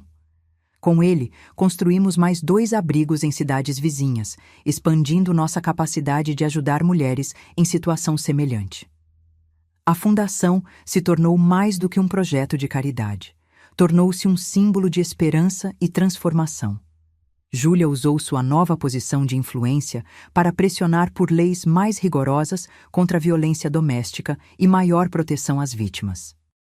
Sua própria história, compartilhada em momentos cuidadosamente escolhidos, deu rosto humano a estatísticas que muitos preferiam ignorar. Numa tarde especialmente significativa, inauguramos uma nova ala na Fundação, um centro de capacitação profissional para mulheres em situação de vulnerabilidade. Júlia cortou a fita simbólica, sua voz firme ao discursar. Há 2 anos eu era prisioneira em minha própria casa. Hoje estou aqui para garantir que nenhuma mulher precise enfrentar esse pesadelo sozinha. O maior poder de um abusador é o isolamento, fazer a vítima acreditar que está sozinha, que ninguém a ajudará, que não há saída. Hoje provamos que isso é uma mentira. Enquanto a plateia aplaudia, observei minha irmã gêmea com admiração. A mulher tímida e quebrada que apareceu em minha porta naquela noite chuvosa havia se transformado em uma força da natureza, determinada, compassiva e incrivelmente forte. Naquela noite, jantamos sozinhas em meu apartamento, comemorando com vinho barato e pizza, um ritual que mantínhamos desde a adolescência. Às vezes me pergunto, disse Júlia pensativamente, o que teria acontecido se eu não tivesse fugido para sua casa naquela noite? Estremeci ao considerar as possibilidades. Prefiro não pensar nisso. Ela assentiu, compreensiva. Sabe o que aprendi em todo esse processo? Que às vezes a maior coragem não está em suportar o sofrimento, mas em admitir que precisa de ajuda. E que às vezes, completei, a maior força está em confiar que alguém estará lá quando você pedir essa ajuda. Nossos olhares se encontraram, idênticos em aparência, complementares em essência. 2 faces do mesmo espelho, refletindo não apenas uma a outra, mas uma nova realidade que havíamos construído juntas das cinzas de uma quase tragédia. 2 anos se passaram desde aquela noite fatídica em que Júlia apareceu em minha porta. Nossa vida encontrou um novo ritmo, diferente de tudo que poderíamos ter imaginado antes. A Fundação Novo Amanhecer cresceu exponencialmente, ganhando reconhecimento nacional. O que começou como um único abrigo transformou-se em uma rede de apoio com presença em 5 cidades, oferecendo desde moradia emergencial até programas de reinserção profissional e apoio psicológico contínuo. Júlia assumiu definitivamente a liderança das empresas Hauser, mas com uma abordagem revolucionária. Implementou um dos programas de responsabilidade social mais ambiciosos do país, destinando 15% dos lucros anuais a projetos sociais e ambientais. Seu foco em transparência e ética nos negócios inicialmente assustou acionistas conservadores, mas logo os resultados falaram por si, não apenas em impacto social, mas em sustentabilidade financeira a longo prazo. Quanto a mim, encontrei meu lugar dirigindo o departamento criativo da Fundação. Minhas ilustrações agora contavam histórias de superação e esperança, em cartilhas educativas, livros infantis e campanhas de conscientização. Era um trabalho mais significativo do que qualquer coisa que já havia feito. Em uma tarde de outono, semelhante àquela em que tudo começou, recebi uma ligação inesperada. Senhorita Alves, aqui é do Centro de Detenção Estadual. Cecília Mendes solicitou uma visita sua. Fiquei em choque. Em 2 anos, não tínhamos tido qualquer contato com Victor ou Cecília. Por que ela queria me ver agora? Consultei Júlia, que parecia igualmente perplexa. Você não deve nada a ela, ressaltou minha irmã. Não precisa ir. Eu sei, respondi, mas estou curiosa. O que ela poderia querer depois de todo este tempo? Após dias de reflexão, decidi ir. Júlia ofereceu-se para me acompanhar, mas senti que precisava fazer isso sozinha. O centro de detenção era um lugar opressivo. Concreto cinza, janelas pequenas, ar pesado de confinamento. Fui conduzida a uma sala de visitas onde Cecília já esperava. A transformação era chocante. A elegante socialite havia desaparecido. Em seu lugar estava uma mulher envelhecida, cabelos agora completamente brancos, rosto marcado não apenas pelo tempo, mas por uma amargura profunda. Obrigada por vir, disse ela quando me sentei. Sua voz, antes melíflua e controlada, soava áspera. Não esperava que viesse. Por que me chamou aqui? Perguntei diretamente. Ela estudou minhas feições por um momento. Você se parece tanto com ela, mas é diferente, sempre foi, mais forte.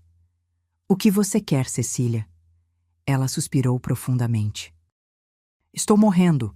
Câncer, estágio terminal. Os médicos me dão menos de 6 meses. Não soube como responder. Parte de mim queria sentir compaixão. Outra parte lembrava do que ela havia feito a Júlia. Lamento ouvir isso, disse finalmente, optando pela civilidade. Não vim buscar simpatia, respondeu ela, um lampejo de seu antigo orgulho surgindo brevemente.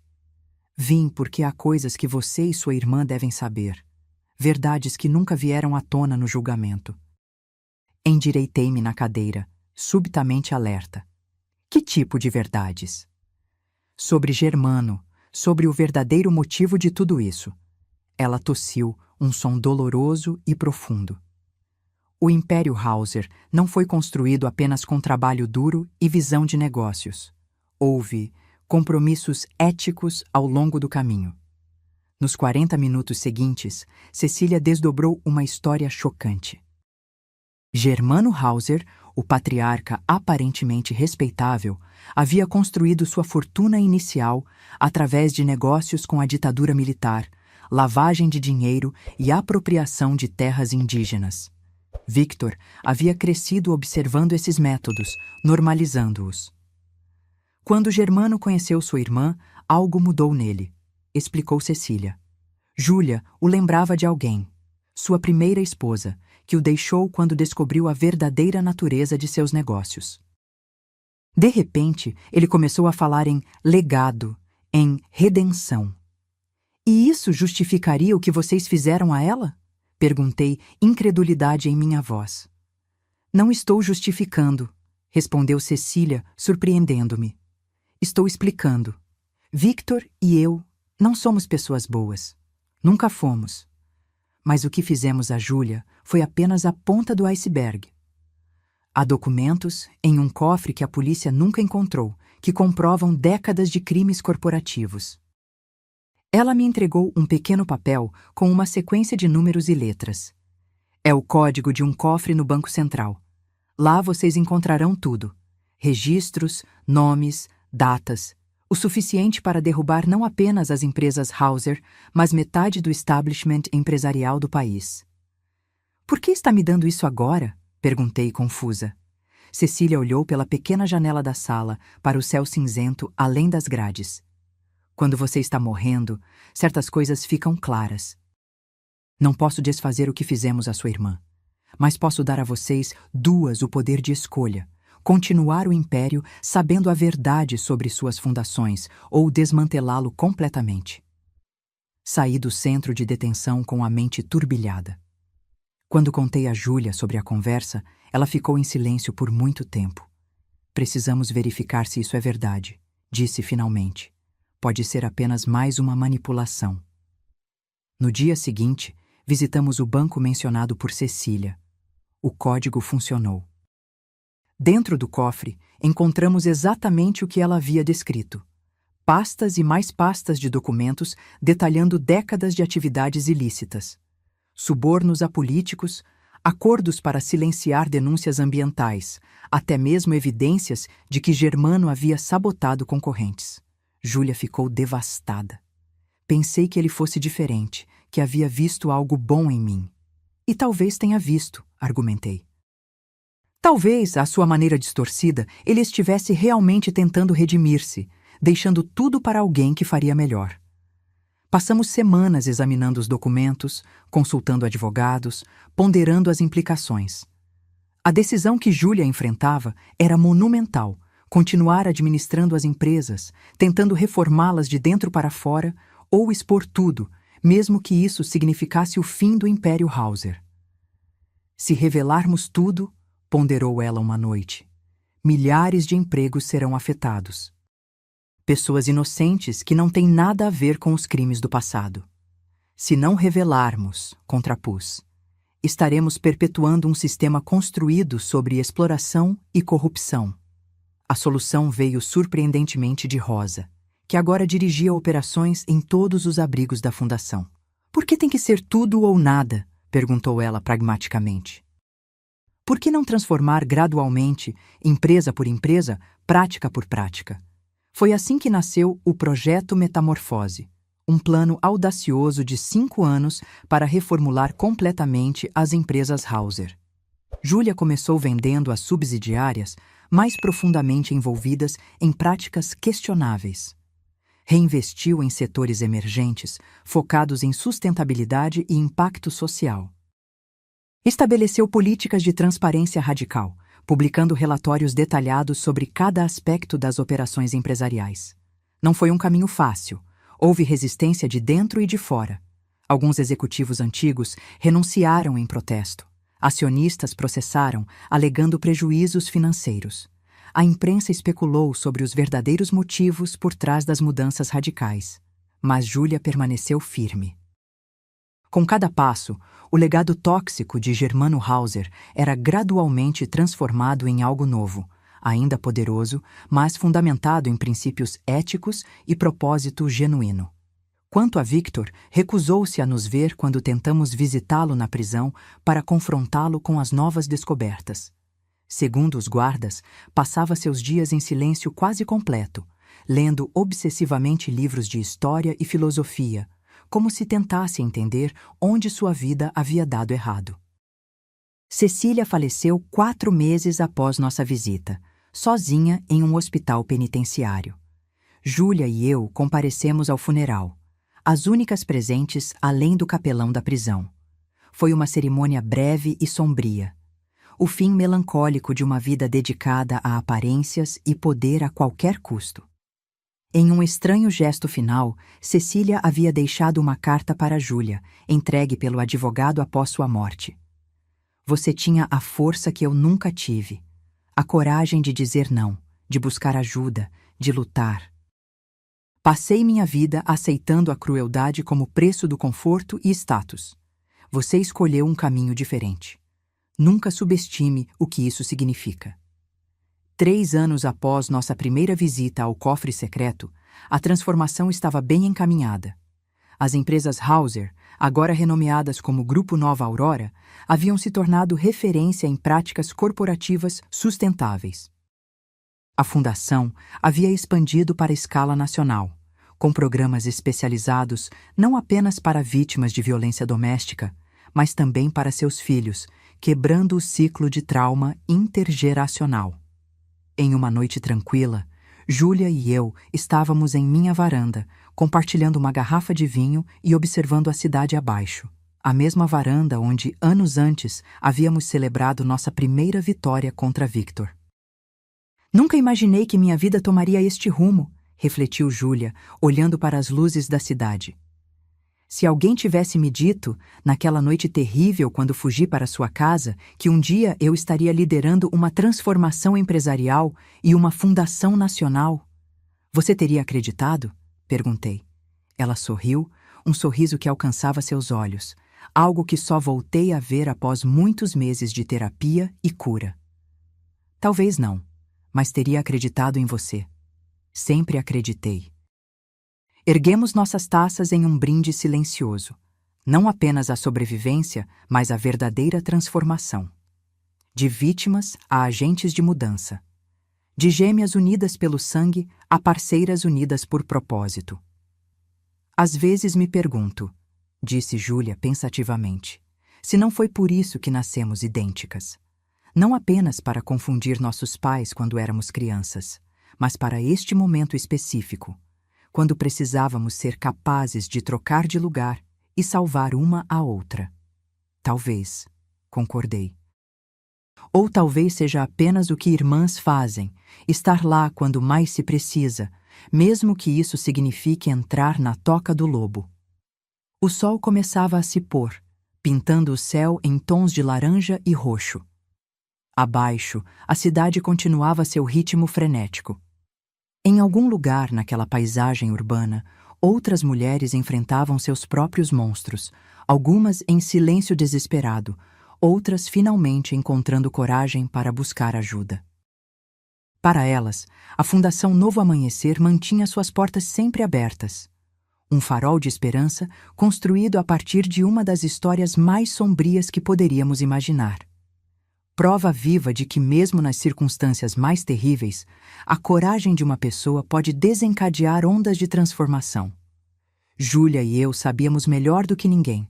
Às vezes, o primeiro passo para mudar o mundo é simplesmente abrir a porta quando alguém bate no meio da noite pedindo ajuda. 5 anos se passaram desde aquela noite chuvosa. 5 anos de reconstrução, transformação e, finalmente, prosperidade. Não apenas financeira, mas emocional e espiritual. A Fundação Novo Amanhecer tornou-se um modelo nacional, replicado em várias cidades.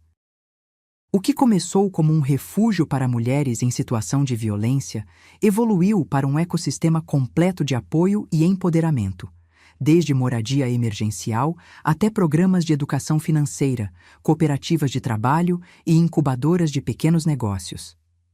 O Grupo Nova Aurora, sob a liderança de Júlia, completou sua metamorfose. As empresas restantes foram completamente reestruturadas, com práticas transparentes e foco em impacto social positivo. O mais surpreendente, seus lucros aumentaram, provando que ética nos negócios e sucesso financeiro não são mutuamente exclusivos. Quanto a mim, além de continuar dirigindo o departamento criativo da Fundação, publiquei uma série de livros infantis sobre empatia, coragem e a importância de pedir ajuda. Simples histórias ilustradas que, segundo professores e psicólogos, ajudaram inúmeras crianças a identificar e escapar de situações abusivas. Numa ensolarada manhã de primavera, recebi um telefonema inesperado. Laura Alves? Aqui é do Centro Penitenciário Federal. Victor Mendes sofreu um derrame. Os médicos não acreditam que ele sobreviverá. Ele pediu para ver você e sua irmã. Senti um aperto no peito. Depois de 5 anos sem qualquer contato, por que Victor queria nos ver agora, à beira da morte? Consultei Júlia, que parecia tão perturbada quanto eu com o pedido. Não sei se quero vê-lo novamente, confessou ela. Passei anos em terapia para superar o que ele fez. Entendo perfeitamente se não quiser ir, assegurei. Posso ir sozinha ou podemos simplesmente ignorar o pedido. Júlia refletiu por alguns momentos. Não, disse finalmente. Iremos juntas. Preciso encerrar este capítulo definitivamente. O hospital penitenciário era um lugar sombrio, com o cheiro característico de desinfetante hospitalar misturado à atmosfera opressiva da prisão. Fomos conduzidas a uma pequena enfermaria onde Victor estava. A transformação era chocante. O homem poderoso e intimidador que conhecíamos havia desaparecido completamente. Em seu lugar, uma figura frágil e diminuída, parcialmente paralisada, conectada a tubos e monitores. Seu cabelo, antes perfeitamente penteado, estava ralo e completamente branco. Seus olhos, porém, mantinham aquela intensidade perturbadora. Quando nos viu, uma lágrima solitária escorreu por seu rosto parcialmente paralisado. Vocês vieram, sussurrou com dificuldade. Júlia e eu permanecemos em pé ao lado da cama, sem saber exatamente como reagir. Não havia raiva em nós, apenas uma estranha mistura de pena e desconforto. Por que queria nos ver, Victor? Perguntou Júlia diretamente. Ele fechou os olhos por um momento, como se reunisse forças. Para ver, com meus próprios olhos. Ver o quê? Indaguei. O que vocês construíram sobre as ruínas do que eu destruí. Cada palavra parecia custar-lhe um esforço imenso. Para entender por quê. Por que o quê? Perguntou Júlia gentilmente, sua compaixão me surpreendendo. Porque eu falhei. Porque vocês venceram. Sua mão trêmula moveu-se ligeiramente na direção de Júlia, sem realmente alcançá-la. Li sobre a fundação, as empresas, transformadas, meus erros, convertidos em algo bom. Júlia e eu trocamos olhares. Não era bem o que esperávamos, não uma confissão, nem um pedido de perdão, mas algo mais complexo, uma busca por compreensão. Você não entende, Victor, respondeu Júlia finalmente. Você falhou porque construiu sua vida sobre mentiras e medo. Nós vencemos porque escolhemos verdade e conexão. Victor fechou os olhos novamente, como se absorvesse as palavras dolorosas.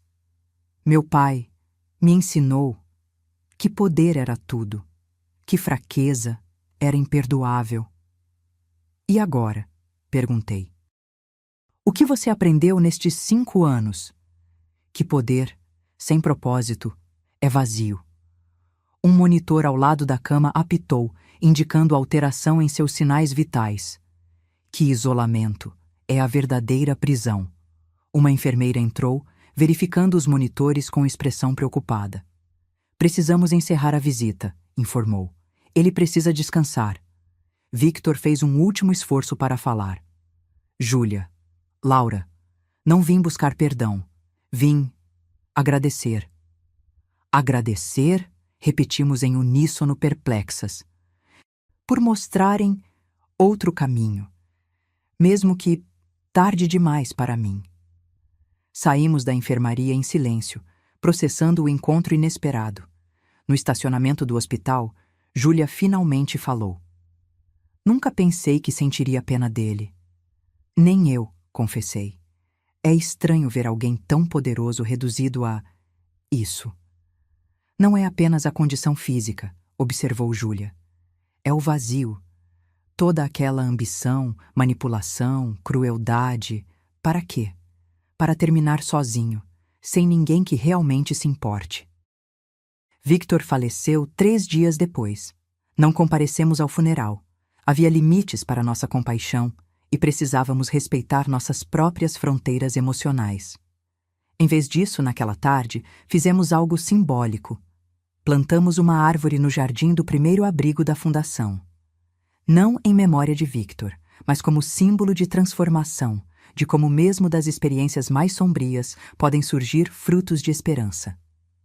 A notícia da morte de Victor mal foi notada pela imprensa. Seu nome, antes sinônimo de poder e influência, havia se tornado uma nota de rodapé na história maior do império que Júlia agora liderava com uma visão completamente diferente. Alguns meses após a morte de Victor, fui surpreendida por uma visita inesperada à fundação. Uma mulher de cerca de 60 anos, elegantemente vestida, pediu para falar comigo especificamente. Meu nome é Helena Hauser, apresentou-se. Sou prima de Germano. Voltei recentemente ao país depois de décadas no exterior. Helena explicou que havia cortado relações com a família quando jovem, precisamente por não suportar os métodos de negócios questionáveis. Acompanhara à distância a queda de Victor e a transformação liderada por Júlia. Vim porque tenho algo que pertenceu a Germano, disse ela, entregando-me um envelope amarelado. Ele me enviou pouco antes de morrer, com instruções para guardá-lo. Dentro do envelope, encontrei uma carta escrita à mão e um pendrive antigo. A carta era endereçada a Júlia, minha querida neta por escolha, não por sangue. Se você está lendo isto, significa que falhei em corrigir pessoalmente os erros de uma vida. Construí um império com métodos que hoje me envergonham. Vi em você a chance de redenção que meu próprio filho e neto rejeitaram. No pendrive, encontrará a verdade completa sobre cada erro, cada compromisso ético, cada decisão questionável. Não para justificar, mas para que você possa verdadeiramente transformar, não apenas herdar. Confio em sua integridade mais do que jamais confiei na minha própria. O pendrive continha registros meticulosos, similares aos documentos que Cecília havia revelado, mas mais detalhados, incluindo reflexões pessoais de Germano sobre cada decisão.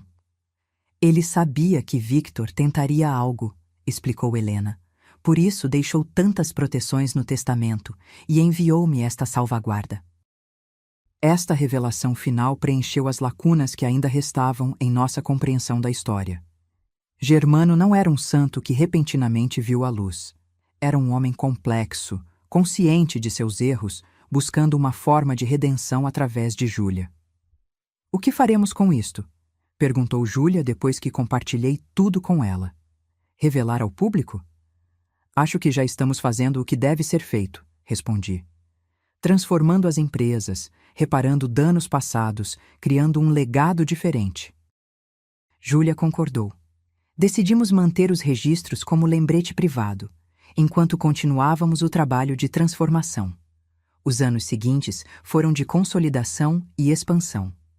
A Fundação Novo Amanhecer tornou-se um modelo estudado internacionalmente. O Grupo Nova Aurora foi premiado como exemplo de transição ética nos negócios. Rosa, nossa primeira aliada, agora coordenava um programa nacional de treinamento para profissionais que trabalhavam com vítimas de violência. Sua filha formou-se com honras e juntou-se à equipe jurídica da Fundação, especializando-se em direitos das mulheres. Em um evento para celebrar o 5º aniversário da Fundação, Júlia e eu compartilhamos o palco para um discurso conjunto. Olhando para a plateia, sobreviventes, funcionários, apoiadores, autoridades, senti uma onda de emoção ao perceber a magnitude do que havíamos construído a partir de nossa dor. Há 10 anos, começou Júlia, sua voz clara e confiante, eu era uma prisioneira em minha própria casa, acreditando que não havia saída, que meu valor era definido por meu opressor, que estava sozinha.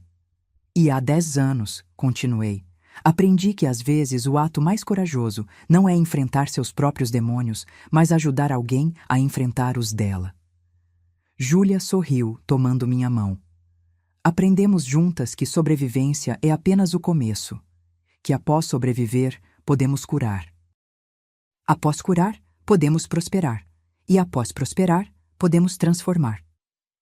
A plateia aplaudiu, muitos com lágrimas nos olhos, pessoas que conheciam intimamente a jornada da vitimização à reconstrução. Hoje não celebramos apenas um aniversário, continuou Júlia. Celebramos cada mulher que encontrou coragem para bater em uma porta no meio da noite, pedindo ajuda. E cada pessoa que abriu essa porta, complementei, que acreditou, que apoiou, que ajudou a construir um novo caminho. Após o evento, voltamos ao meu apartamento, o mesmo onde Júlia havia aparecido naquela noite chuvosa 1 década atrás. Apesar de nossas vidas terem mudado dramaticamente, mantínhamos algumas tradições sagradas, como dividir uma garrafa de vinho barato e pizza na minha varanda. Conseguimos, não é? Refletiu Júlia, olhando para as luzes da cidade. Realmente transformamos algo terrível em algo belo. Sim, concordei. Mas o mais importante foi o que descobrimos no processo. Que somos mais fortes do que pensávamos. Isso também, sorri. Mas principalmente que a verdadeira libertação não vem apenas de escapar do abuso, mas de criar algo significativo a partir da experiência. De usar nossa história para ajudar outras pessoas a reescreverem as delas. Júlia ergueu sua taça em um brinde. A nossa história, as nossas escolhas, ao nosso futuro. E a todas as mulheres ainda presas em suas próprias versões daquele pesadelo, acrescentei. Que encontrem sua própria Laura, ou melhor, que encontrem sua própria força interior. A noite estava clara, estrelada. Abaixo, a cidade pulsava com infinitas histórias, algumas de dor, outras de redenção. Em algum lugar, talvez naquele exato momento, outra mulher estava reunindo coragem para buscar ajuda. Outra pessoa estava abrindo uma porta, oferecendo refúgio. E assim, a roda continuava girando, uma história de vez, uma vida de cada vez. A transformação raramente vinha em gestos grandiosos, mas em pequenos atos de coragem. A coragem de pedir ajuda, a coragem de oferecer ajuda, a coragem de acreditar que outro mundo é possível. Júlia e eu sabíamos isso melhor do que ninguém. Nossa jornada havia começado com uma decisão impulsiva e desesperada de trocar de lugar, mas evoluíra para algo muito maior. Não apenas trocar identidades, mas transformar identidades. De vítimas a sobreviventes, de sobreviventes a líderes. De líderes a catalisadoras de mudança. No fim, não era sobre quem éramos antes da tempestade, mas sobre quem escolhemos nos tornar depois dela, uma escolha que fazíamos e refazíamos todos os dias, com cada mulher ajudada, cada vida tocada, cada história reescrita. E naquele momento tranquilo, sob o céu estrelado, com minha irmã gêmea ao meu lado, soube que havíamos escolhido bem. Gostou da história? Então se inscreva e deixe seu comentário. Isso me ajuda a continuar trazendo mais histórias incríveis.